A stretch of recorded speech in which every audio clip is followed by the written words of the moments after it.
امشب آخرین طبیبم به سراغم اومده، بی خبر سر زده امشبون به دادم اومده. نمیتونم دیگه از گریه چشامو وا کنم، نفسای آخرم عمر من کم اومده. بریم تابوت سیاهمو بیاریم، دارم از دنیا میرم، رحمتم کنید گناهمو ببخشید، دارم آتیش میگیرم. بریم تابوت سیاهمو بیارید، دارم از دنیا میرم، رحمتم کنید گناهمو ببخشید، دارم آتیش میگیرم.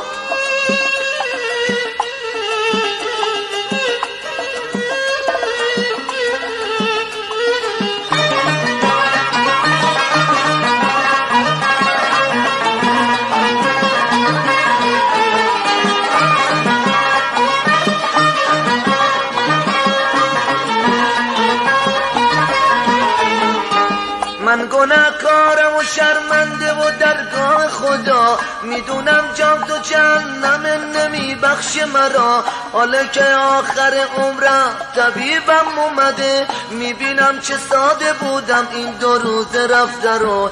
بریم تابوت سیاهمو بیاریم، دارم از دنیا میرم، رحمتم کنید گناهمو ببخشید، دارم آتیش میگیرم.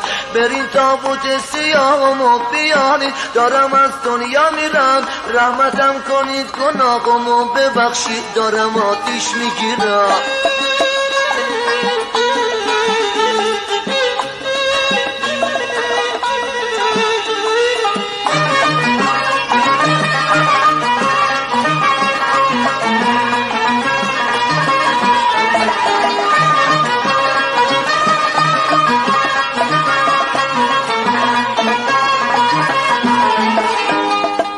خوشحالی به هیچ کسی وفا نمیکنه، درد و رنجو میده اما هیچ دوا نمیکنه.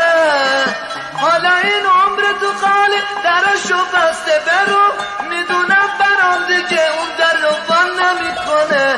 بریم تابوت سیاهمو بیاریم، دارم از دنیا میرم، رحمتم کنید گناهمو ببخشین، دارم آتیش میگیرم. بریم تابوت سیاهمو بیاریم، دارم از دنیا میرم، رحمتم کنید گناهمو ببخشید، دارم آتیش میگیرم.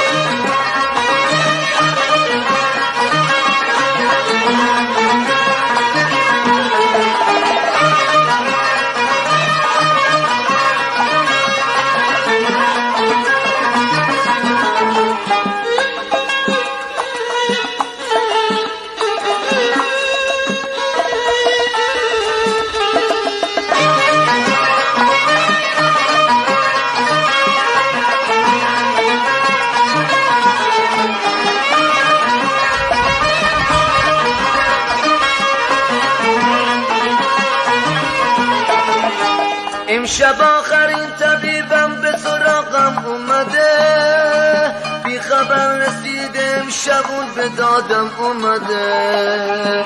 نمیتونم دیگه از گریه چشامو وا کنم، نفسای آخرم عمر من کم اومده.